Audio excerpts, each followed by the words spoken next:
Bonjour, nous revoici pour parler entrepreneuriat, soft skills et aujourd'hui j'accueille Lingen Sia. Salut Lingen. Salut Jérôme, trop content d'être là comme d'hab pour échanger avec toi et apporter un max de valeur. Yes, merci. Donc Lingen, c'est pas la première fois qu'on te voit ici. Ouais, tu deviens un habitué des interviews, que ce soit pour parler des soft skills, soit pour parler d'entrepreneuriat, de leadership également. Mais aujourd'hui, on va vraiment faire un focus sur l'entrepreneuriat. Mais avant justement de se lancer dans ce sujet passionnant, est-ce que tu peux nous en dire un peu plus sur qui Ouais, tu es? bien sûr, bien sûr. Moi, ça fait 14 ans que je suis entrepreneur. Je me suis lancé, c'était pas du tout prévu. Moi, là-bas, je voulais être fonctionnaire, mais la vie a fait que, voilà, mon père, j'ai dû m'occuper de mon père suite au décès de ma mère et j'ai commencé à vouloir développer un business depuis chez moi pour prendre du temps avec mon père. Et petit à petit, je me suis rendu compte que toutes les qualités et les défauts de mon enfance, j'ai pu les inclure dans mon business. Alors aujourd'hui, quand je fais la rétrospective, c'est comme ça que je le vois. À l'époque, c'était pas comme ça que je le voyais. Et du coup, bah, aujourd'hui, j'accompagne les coachs dans leur développement marketing, commercial et mindset. Et du coup, bah, c'est pour ça que je suis particulièrement content d'être là aussi pour parler de soft skills. Et aujourd'hui, voilà, je suis marié, on a trois enfants, dont deux jumelles, je vis en Alsace. Et pour faire très vite, voilà, moi j'ai fait du freelance, j'ai fait de l'affiliation à l'époque, je vendais des formations et petit à petit, ça m'a permis de me rendre compte que j'aimais l'humain, que j'aimais travailler bah, justement les soft skills, travailler les croyances des gens, le mindset des gens. Et pour moi, ça a été un public génial de pouvoir accompagner les coachs. Quand moi-même, je me suis fait coacher et que j'ai vu la transformation que ça avait eu en moi, je me suis dit, allez, je vais accompagner les coachs en moi-même devenant coach parce que je me suis formé en autodidacte. Yes, donc ce qui est intéressant en fait dans ton parcours et que j'aimerais aborder aujourd'hui, c'est d'ailleurs ça m'a fait un choc quand tu as dit ça fait que 14 ans que tu es entrepreneur, parce que je crois qu'on a commencé à peu près la même période. Ouais, bah non, ça fait pas 14 ans pour toi à peu près. Ben si, je pense du coup, mais c'est vrai. Ouais, Mais oui, c'est vrai déjà. Et c'est vrai qu'on a commencé avec le blogging, donc vraiment avec une dynamique très solo, entre guillemets, même si ouais, on communiquait souvent, on a fait des partenariats, etc. Mais c'est vrai que tu avais une approche très justement solopreneur ouais, en ouais, très longtemps. Et aujourd'hui, bah, on va dire que tu es vraiment dirigeant d'entreprise. Et bah, comment tu as fait pour justement ouais. passer tu parlais de mindset, de cette posture de solopreneur à cette posture de dirigeant? Ouais, ouais. Alors effectivement, moi, dès le début, j'étais en mode, je veux créer un lifestyle business. Tu sais, à l'époque, on lisait les mêmes articles, hein. Le lifestyle business, c'est je crée un business qui s'adapte à mon style de vie plutôt que le contraire, hein. Parce que quand tu es salarié, ben, c'est l'entreprise qui détermine tes congés payés et quand tu as ton temps libre. Là, c'est comment, voilà. Donc, de manière très candide, on va dire ça, avec la semaine de 4 heures, on s'est lancé. D'ailleurs, oui, ça fait 14 ans qu'on est entrepreneur, mais franchement, est-ce que c'était vraiment l'entrepreneuriat ce qu'on faisait il y a 14 ans? On va dire que oui, parce qu'il faut bien commencer, mais bon, c'était autre chose. Et du coup, petit à petit, j'ai très vite compris que moi, j'aimais être seul, j'aimais diriger mon truc, j'aimais faire mes trucs et faire mes erreurs, tu vois. J'ai été salarié à un moment et c'était compliqué de toujours essayer de trouver des compromis, d'essayer de plaire à certaines personnes, de suivre des managers même s'ils étaient bienveillants, etc. Moi, j'aime faire mes trucs. Mais j'ai aussi humblement découvert qu'il y avait des limites parce que tu peux pas tout faire. Ne serait-ce que quand tu veux partir en vacances ou quand tu es malade. Moi, quand j'ai eu le Covid, il y a 3 4 ans maintenant, heureusement que j'avais une équipe. Tu vois, quand je suis parti 3 semaines en Chine avec mon épouse, heureusement que je n'étais pas là sur mon téléphone à répondre à des emails. Donc, très rapidement, j'ai compris qu'il fallait être entouré. Alors, le premier niveau pour passer de solopreneur à entrepreneur, hein, c'est d'avoir un assistant, une assistante. Et autant, tout le monde n'est pas obligé de créer une grosse entreprise avec des grosses équipes, mais autant je pense que le minimum du minimum, c'est d'avoir un assistant et une assistante, surtout qu'aujourd'hui, avec la technologie, euh, tu peux travailler avec des gens de partout, hein. Nous, on a Karine qui travaille depuis Madagascar avec nous, et c'est génial. Et financièrement, bah, moi, je ne pourrais pas me payer une assistante en France, tu vois. Et donc, je suis très content de pouvoir faire ça. Maintenant, quand tu veux passer à un autre palier, je veux dire quoi, solopreneur avec Un assistant, tu peux faire 50 000, 100 000 euros, mais plus ça devient compliqué. Et ben là, il faut commencer à. Nous, on a Mathilde qui coach pour nous, on a Marélie qui est chargée de projet pour nous, en gros, qui organise l'entreprise. Donc aujourd'hui, on est quatre et on a même eu un aller-retour, tu vois, avec Marélie qui était cliente, qui est passée Presta, qui a été salariée pendant plus de 2 ans, hein, quand même. Donc, tu vois, je suis assez fier de ça. Et là, qui repasse prestataire. Donc, ça aussi, il faut, tu vois, souvent, on a ce fixed mindset, tu vois, cette idée que ça doit être figé. Non, en fait, vous pouvez tester des choses, vous pouvez faire des allers-retours. N'ayez pas peur. Il ne s'agit pas d'aujourd'hui, on n'est pas là en train de vous challenger. Il faut que vous soyez un dirigeant d'entreprise avec 10 personnes. Parce que j'ai eu aussi dans mes instants de folie une équipe de 15 personnes. Alors à temps partiel, hein. Mais là, je me suis rendu compte que d'une, c'était pas adapté pour moi parce que je devais avoir Marélie qui manageait. Tu vois, quand tu as une équipe et que tu peux plus la manager et que tu dois avoir quelqu'un pour manager, c'est un mauvais signe quand ton business il est que à 150, 200 000 euros par an, hein. Si tu as 1 million, 2 millions, 10 millions, ok. Donc là, c'est un mauvais signe que, en fait, j'aimais pas trop manager. Du coup, aujourd'hui, on est revenu à ce format où on est quatre et ça me convient très bien. Ça a des limites, mais en tout cas, je peux partir en vacances, je passe du bon temps avec mon équipe. Maintenant, si demain on va faire le million, on est peut-être capé, tu vois, on est peut-être limité. Mais, et je terminerai sur ça, j'ai aussi compris que l'entrepreneuriat, euh, c'est pas juste une recette que tu appliques. C'est euh, pour appliquer ces recettes, il faut que ton niveau de maturité suive la recette, tu vois. Et quelquefois, j'ai essayé d'appliquer la recette sans les outils, sans les soft skills, tu vois, pour parler euh, avec des termes que tout le monde comprend. Et en fait, ça marche pas. Et ça, c'est une frustration que beaucoup d'entrepreneurs ne comprennent pas. Pourquoi j'arrive pas à faire 10 millions? Pourquoi j'ai les mêmes connaissances, la même nanana, et pourtant, j'arrive pas alors que l'autre y arrive. Parce que, en fait, tu n'as pas la maturité, les soft skills pour, d'où l'importance de travailler sur ça. Alors justement, là, tu parles de mindset et de soft skills. Quels sont les soft skills qui t'ont manqué et que tu as pu développer? Et ensuite, ma deuxième question, c'est qu'est-ce que tu as fait pour les développer parce que ben, à ce moment-là, tu les avais pas encore développés. Ouais, c'est une bonne question. Alors, je ne sais pas si tu as exactement même point de vue, hein. J'ai quand même suivi une de tes formations. Il y a deux moyens de développer les soft skills. Soit on accentue là où on est déjà bon, soit on essaye de pallier un peu nos défauts, tu vois. Et je pense qu'il faut faire les deux. Quelquefois, tu as des discours, non, faut pas travailler les points faibles, faut juste travailler les points forts. Non, bah non, à l'école, à un moment donné, si tu n'aimes pas les maths, faut quand même que tu connaisses ta table de multiplication. Dans la vie, ça peut quand même servir. Tu peux pas juste lire des livres et faire ce que tu as envie de faire et développer juste une partie. Donc, moi, il y a un livre qui m'a beaucoup aidé, c'est StrengthsFinder, hein, le test Mhm. qui m'a permis de voir que j'avais, par exemple, une grande capacité de connexion, une grande capacité à avoir de l'empathie, ma curiosité, par exemple. Je me suis rendu compte que c'était un pouvoir, en fait, parce que tout le monde n'a pas cette curiosité.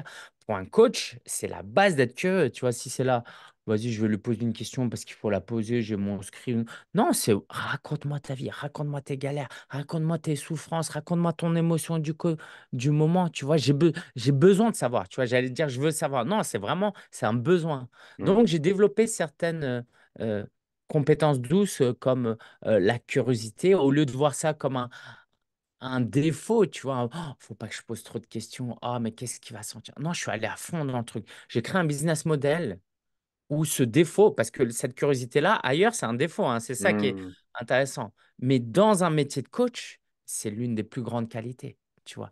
L'empathie aussi, l'empathie, si tu l'utilises mal, tu vois, genre, tu peux pas être médecin urgentiste et avoir une grande empathie, sinon tu es essoré à la fin de la journée de soigner tous ces gens blessés.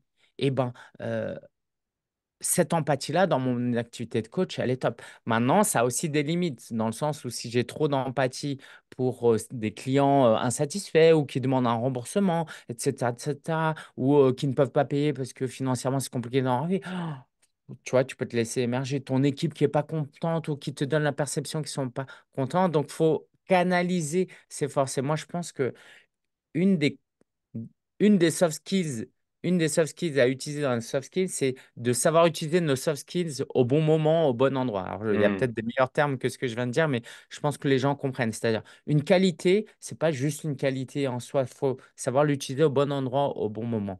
Et puis, à contrario, j'ai aussi appris à un peu mieux m'organiser, me discipliner, à mieux planifier les choses.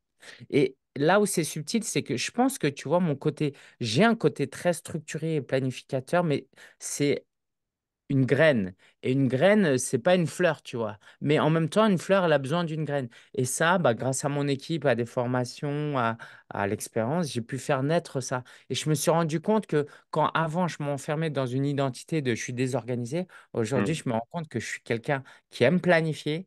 C'est juste que j'ai pas, entre guillemets, certaines compétences complémentaires. Tu vois, je peux être très distrait facilement. Mais au fond, j'aime planifier. Donc voilà, pour résumer, j'ai développé mes compétences vraiment relationnelles et humaines. J'ai compris que mhm. c'était une force en essayant de les contrôler et j'ai développé certaines capacités d'organisation et de planification. Mais et au-delà de ça, parce que, par exemple, pour moi, il y avait vraiment cette notion de, cette peur, en fait, de me dire, bah, je vais payer quelqu'un pour faire un boulot que j'ai fait jusqu'à maintenant et faire confiance à cette personne pour qu'elle le fasse. Et il y avait une sorte de blocage de ce point de vue-là. Et c'est vrai qu'il y a eu besoin d'un changement de mindset pour me dire, ben, Mm, je vais prendre de la ressource que je gardais de côté pour moi, pour la partager avec d'autres, pour pouvoir espérer que le gâteau devienne plus gros pour qu'on se le mm, partage. Mais ça, mm. c'est un travail de mindset, justement, et je sais que toi, tu l'as fait. Et comment, justement, tu as fait? Qu'est-ce qui a fait que tu as réussi à changer ta posture pour dire, bah, je m'ouvre, et je prends des risques aussi, quelque part, parce qu'il y a une Ouais, prise de risque à ce niveau-là, pour ouais. pouvoir passer de solopreneur à dirigeant. Ouais, moi je peux t'apporter une réponse un peu stylée et puis je te dis la vraie réponse, Ok, ok? ouais, je La veux bien réponse alors. stylée, alors dans une réponse stylée, on cite toujours un livre, ok? Il y a un livre qui s'appelle Who Not How, je connais plus l'auteur parce que je ne l'ai pas lu en entier le livre. Who Not How, c'est dans la vie quand tu C'est Dan l'as? Sullivan, je l'ai, parce que j'ai rencontré Dan d'ailleurs. Ah ouais, trop stylé. Ouais. J'essaie de retrouver le livre, je sais qu'il est Ouais, quelque part ouais, et dans Who pendant ce Not temps-là, How. Oui, j'explique vas-y, oui. un Hmm. peu le concept. C'est souvent on fait face à un problème et on se dit comment je le résous. Et lui, il dit, mais en fait, non, tu cherches pas comment, tu cherches le qui. Un peu comme tu as une fuite là chez toi, tu vas pas commencer à dire, allez, je vais aller sur un tuto YouTube, je vais aller acheter des outils. Non, là, ça fuit, c'est urgent et important. Donc, tu appelles le plombier, tu vois. Donc, c'est qui et pas comment. Et souvent, dans notre business d'entrepreneur, surtout quand on est passionné par ce qu'on fait, on devient romantique et on perd, on perd de vue notre mission et on est en mode, je veux nourrir mon plaisir de trouver la solution moi-même, de trouver les outils. Non, en fait. Et puis, quelquefois, on croit que c'est important et on oublie que c'est urgent. C'est urgent, important, là, j'ai besoin de quelqu'un. Donc, moi, typiquement, nos sommets virtuels, avant, on fait une à deux fois des sommets virtuels dans l'année. Et en fait, il y a beaucoup de process et c'est souvent la même chose. Et quand j'étais seul, bah, c'était en mode, bah tiens, je fais un sommet virtuel, ok, par quoi je commence? Mais ça fait 6 fois que tu fais des sommets, il n'y a pas de par quoi tu commences. Tu devrais avoir ton document avec fais ci, fais ça, et puis voilà, et tu enlèves toute la fatigue mentale. Parce qu'en plus, quand tu n'as pas ton process, tu vas inventer des trucs, recréer des trucs que tu as déjà créés. Bref, Shiny Objects, etc., etc. Et j'ai commencé à déléguer ça et je me suis rendu compte qu'au final, je pouvais avoir un beau projet et en faisant que ce que j'aime, comme les différentes fois où tu es intervenu à notre sommet, qui est d'échanger avec la personne. Et quand tu commences à goûter aux bénéfices de la délégation, bah là, tu vois, tu commences à être un peu drogué au truc parce qu'à la base, moi, j'aime bien faire les trucs seul. Donc voilà, la réponse stylée, c'est en mode, si tu veux augmenter, croître, il faut que j'ai compris en côtoyant des gens, en lisant des livres, que tu as besoin de t'appuyer sur des ressources humaines pour avancer. Maintenant, la réponse un peu plus pragmatique, c'est en mode, on est tous dominés plus ou moins par ce qui nous fait plaisir et ce qui nous fait pas plaisir. On cherche tous le plaisir, la dopamine dans la journée. Et moi, petit à petit, je me suis rendu compte que il y a des tâches que j'aimais pas faire, comme la compta. Eh ben, il faut que euh, pour faire plus de choses que j'aime, pour faire simple, hein, pour faire plus de vidéos parce que j'aime tourner des vidéos, pour publier plus de livres parce que j'aime publier des livres, il faut que je me délaisse du temps et de l'énergie que me prennent certaines tâches. Donc, la douleur était telle que, voilà, fallait que je délègue ça. Et ça marche. C'est-à-dire que quelquefois, on a du jugement par rapport à la douleur. Oh, je suis un paresseux. Oh, je devrais pas ne pas aimer ça. Non, quelquefois, il faut juste écouter et c'est une très bonne chose. Je pense que les plus grands entrepreneurs, tu penses à des Steve Jobs, Elon Musk, que j'admire pas forcément, mais il n'y a rien à dire sur ce qu'il est devenu. Bah, à mon avis, c'est des gros fainéants qui n'aiment pas faire certaines choses et le plus rapidement possible, ils sont délestés de ces tâches-là pour se concentrer sur leur zone de génie et c'est ça qui a fait qu'ils ont réussi. Hmm. Ça a l'air tellement simple. Ouais, ouais, j'aurais tellement aimé entendre ça moi-même il y a 10 ans et c'est pour ça que je kiffe faire ce genre d'interview et écouter des interviews et vous êtes au bon endroit si vous êtes là parce que nourrissez-vous franchement des expériences des autres parce que Hmm. ouais, c'est Hmm. tellement précieux. Est-ce qu'il y a un moment dans ton aventure entrepreneuriale qui a été le plus formateur, celui qui t'a le plus forgé dans ces 14 ans d'entrepreneuriat? Ouais, ouais, ouais. Je pense à la première fois où j'ai dû laisser mon ego de côté et demander à mon frère d'investir dans l'entreprise. En gros, on était à ce fameux été où on était 15 dans l'équipe. En gros, on faisait 20 cas de CA et on dépensait 20. Tu gagnes 20 000, tu en dépenses 20 000. Donc, ça tourne, hein, ça marche parce que dans les 20 000, je me payais. Mais l'été, ça commençait à baisser. Et en fait, quand tu dépenses 20 000, quoi, le CA peut passer de 20 000 à 10 000 du jour au lendemain. Mais tu peux pas couper tes coûts comme ça Hmm. du jour au lendemain, parce que c'est des humains et tu as des gens de l'autre côté. Donc, je me suis retrouvé un été bloqué parce qu'en en fait, il nous manquait de l'argent. Et euh, j'ai dû emprunter de l'argent à mon frère. Alors, finalement, il a investi dans l'entreprise. Donc, il a pris des parts, il a pris 5% dans l'entreprise. C'est ça aussi qui m'a permis de mieux le vivre en mode je lui emprunte pas de l'argent.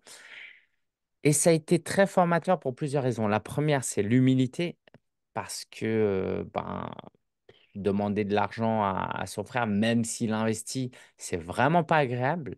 Mais ça m'a permis de, euh, tu vois, c'est une question que je pourrais poser aux gens ici.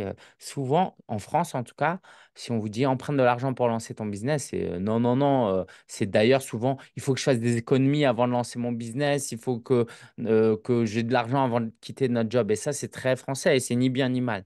Mais la question que je peux vous poser, c'est est-ce qu'aujourd'hui, votre mission, votre business est suffisamment important pour que vous alliez demander 20 000 euros à votre banque? Et moi, j'avais beaucoup de jugements. Pour moi, avant ça, c'était être un loser parce que ça veut dire que tu n'as pas réussi. C'est pour ça que tu te retrouves à emprunter l'argent. Et ça peut être vrai, hein, tu vois, j'ai fait des erreurs pour en arriver là. Mais surtout, j'ai décidé de voir ça autrement. C'est à quel point ta mission LinkedIn est suffisamment importante pour que tu ailles avoir un investisseur.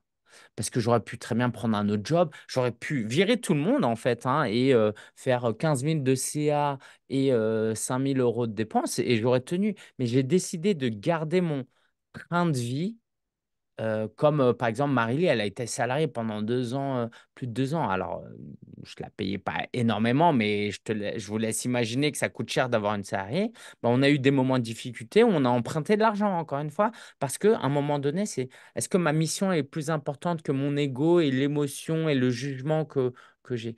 Donc, ça a été très formateur parce que si j'avais pas eu ça, j'aurais été en mode pilote automatique, tu vois, c'est l'argent qui rentre, l'argent qui sort. J'avais formulé une mission, mais euh, cette mission n'aurait pas testé l'épreuve du temps Hmm. et de cet échec.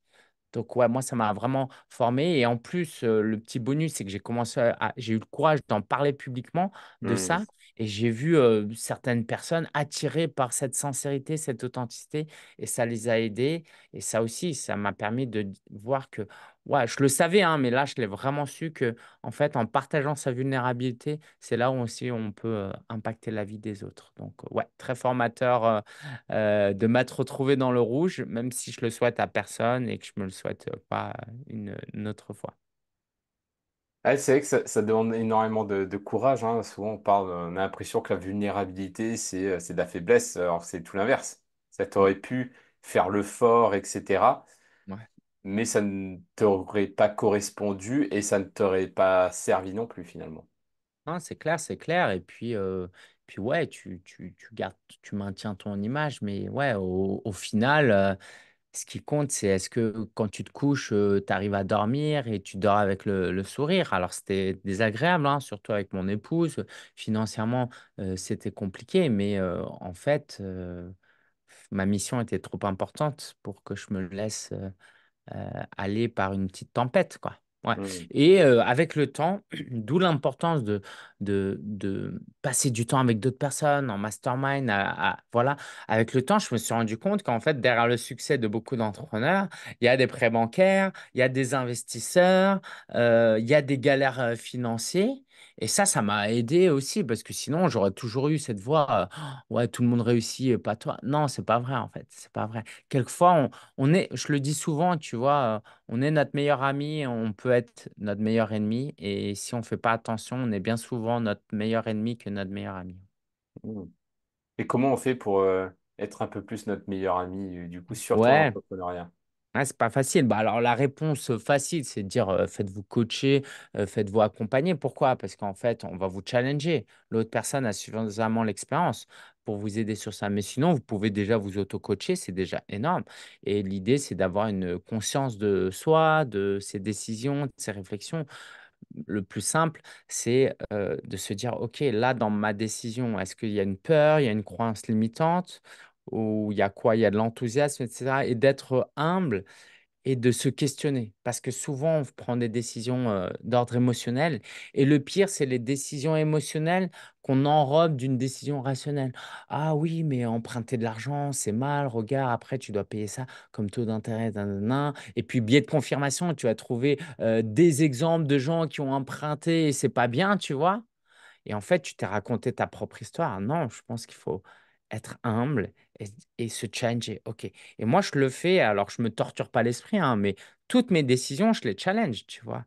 Et ouais, ça marche pas. OK, plutôt que de me plaindre de l'économie, de mes prospects, non, qu'est-ce que j'ai fait de, que j'aurais pu améliorer? Là où c'est encore plus dur, je pense, c'est de se challenger même quand ça marche. Ça, tu vois, Hmm. la campagne, elle a marché, plutôt que se dire, ah, c'est cool, je le refais. Et en fait, tu refais la même chose et ça marche pas. Tu dis, bah, je comprends pas, je fais la même chose. Mais non, en Hmm. fait, tu as oublié que là, ça a marché parce qu'il y avait telle et telle circonstance, conjoncture, ingrédient. Et comme tu t'es pas challengé, tu n'as pas fait le bilan, tu te dis, je vais reproduire. Et moi, je pense que les plus grands entrepreneurs, et j'en fais pas encore partie, hein, c'est des gens qui vont même casser des choses qui marchent pour en faire des meilleures choses. Et ça, c'est difficile. Ça, c'est difficile de devoir renoncer à quelque chose qui marche. Mais bon, on Ouais. n'y est pas. Je sais pas s'il y a déjà si t'as des millionnaires parmi ton audience qui écoutent. Mais en tout cas, ouais, tant qu'on n'a pas fait le million, je pense que c'est pas encore un gros sujet. Hmm.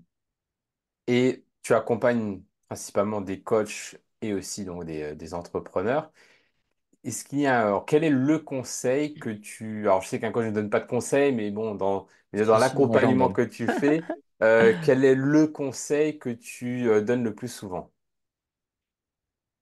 Hum, Alors, c'est vrai que je vais le donner en mode question, tu vois. Donc, le conseil, ce serait, est-ce que ta décision là est alignée avec ta vision moyen et long terme?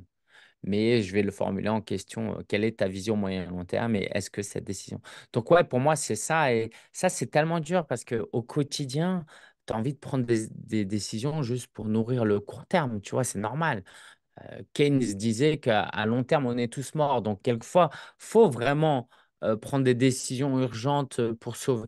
Mais en fait, ça ne peut pas marcher sur le long terme. Donc, vraiment, toutes les fois où on peut inscrire nos décisions dans ce qu'on veut atteindre sur le moyen et long terme, mieux ce sera parce que, au pire, ça marche pas, mais tu vas quand même aller dans la direction parce que tu auras appris.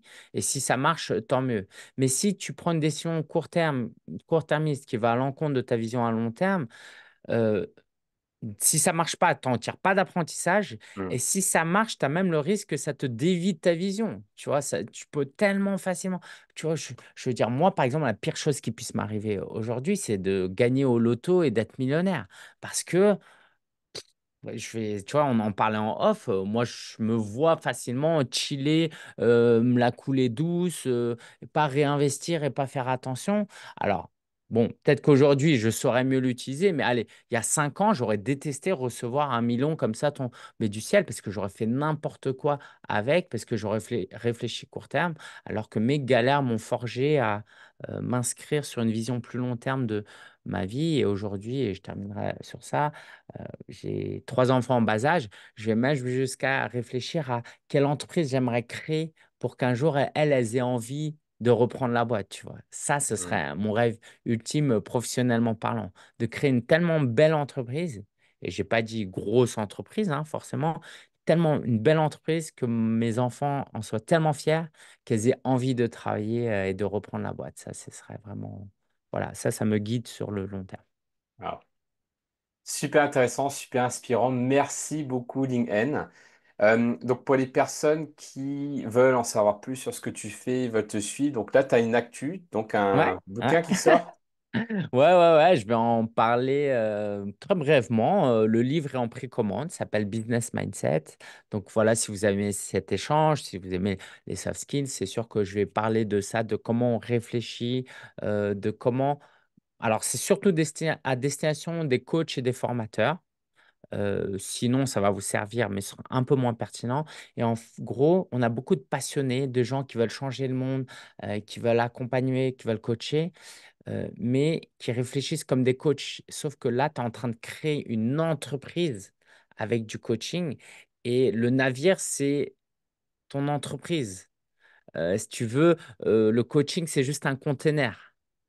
Alors, le navire a de sens que parce qu'il transporte des containers, mais si ton bateau, tu essayes de le conduire euh, sans prendre en compte les règles de l'entrepreneuriat, ça va pas marcher. Et du coup, c'est un livre pour aider les coachs justement à capitaliser sur leurs forces et les adapter au monde de l'entrepreneuriat avec voilà, des histoires et des intervenants, des contributions diverses et variées, dont on en parlera plus tard, certainement Jérôme. Mais bon, voilà, c'est pas garanti, ça dépendra de toi, mais en tout cas, ouais, moi, c'est vraiment le beau projet qu'on a envie de mener en ce moment. Donc, vous pouvez déjà précommander le livre avec les bonus. Super, merci beaucoup, LinkedIn. Donc, le lien en dessous de la vidéo et bah, très bientôt pour en savoir plus sur ce prochain livre. Merci pour cette invitation, Jérôme, et à très bientôt. Merci.